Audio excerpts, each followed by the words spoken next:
everybody. Today we're going to take a look at the Yeedi Cube all-in-one robot vacuum and mop. We're going to do some tests, see how well it does, and hopefully you guys like this video. Let's get started. Here is going to be a quick vacuuming on hard floor. I just put down some Fruity Pebbles. It's a good item for these vacuums to test up because they're light and they could be flicked around by the side brush. So it's a good way to see exactly how well this is going to do on hard floors. As you can see, it's spread around this whole entire area in front of us, and we're going to do a really quick time lapse, see how well it did, and then move on to the next section.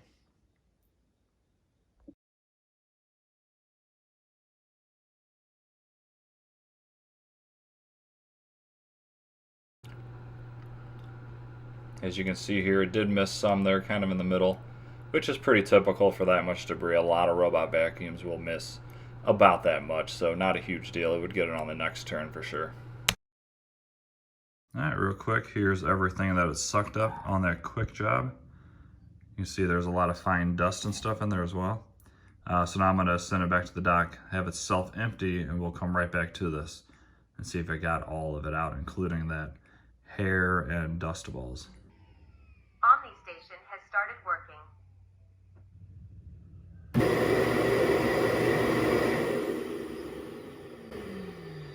Starting charging. Alright, so there's 27,000 PA suction in that motor sucking it out of the robot. So let's pull it out and see if I got all that debris out.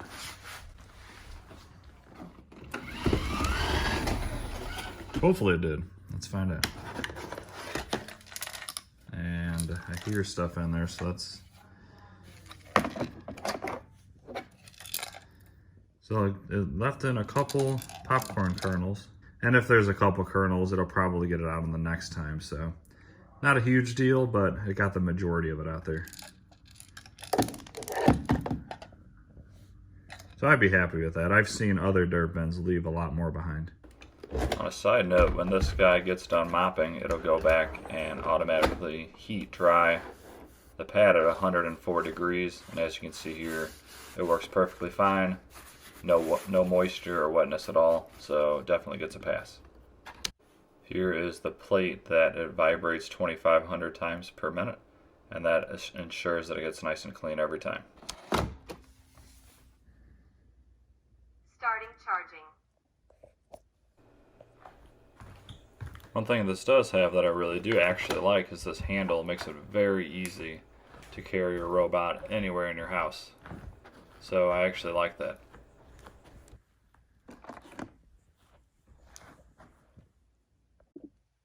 Here is a quick demonstration of the spot cleaning, and also to show you how well it does on carpet.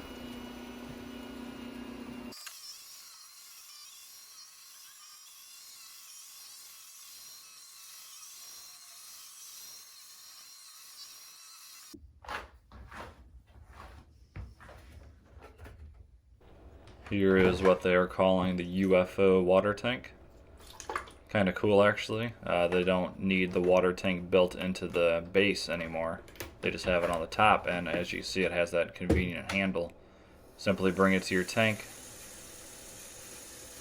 fill it up with water, then there's a little plug you plug back in, and then it just sits on top of the machine until you need it.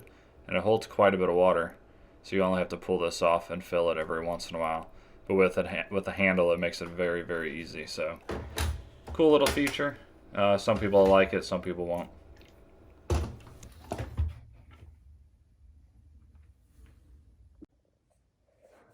Alrighty, here's a quick demo of it mopping.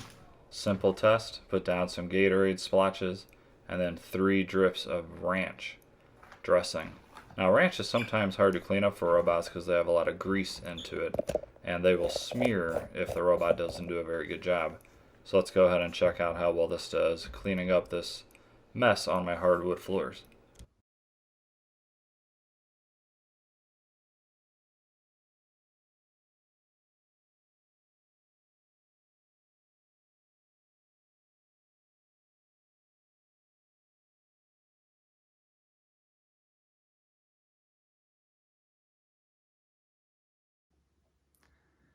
As you can see, that quick little mess had no problem with it.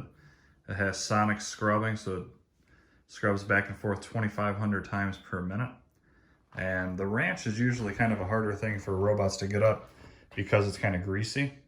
And it went over that with no issue and picked up all the little blobs of ranch with no problem at all. I don't see any ranch at all. And it looks good. Even the little wet drops of Gatorade that I threw down, of course, it just soaked right up into the pad. And yeah, so mopping, it did very good there. All right, now on to the raising of the mopping pad. When it goes to the next room, it'll raise it 8 millimeters to keep it off of the carpet. And then when it gets to the area that it's going to clean, it drops it all the way down and starts the scrubbing. So very cool, help keep your carpets drier. Alright guys, so in conclusion, what do I think about the Yeedi Cube? Overall, it's pretty good. It's definitely a budget-friendly, all-in-one robot vacuum and mop combo. I believe it's going to be $5.99 when it hits the stores. That's a pretty dang good price for everything you get. Now, the only things that I do think that I really wish it had was LiDAR. LiDAR is definitely superior to a camera as far as navigation. The navigation does work. It will go through your house. But I noticed on my personal testing, it is pretty hard to make a map and tell it to go to certain rooms of the house. If you tinker with it, you can get it, but it's much easier on LiDAR-based robot vacuums. I think that the design is cool. I like that it automatically comes back and cleans the mops, which is nice. Let me know what you guys think down in the comments. Is this something you'd be interested in? Do me a favor, guys, if you enjoy this video at all, smash that like button for me. It really helps me out a lot. It makes it higher up on the ranking when people search for robot vacuums. And please subscribe. Have a great day. Yeedi out.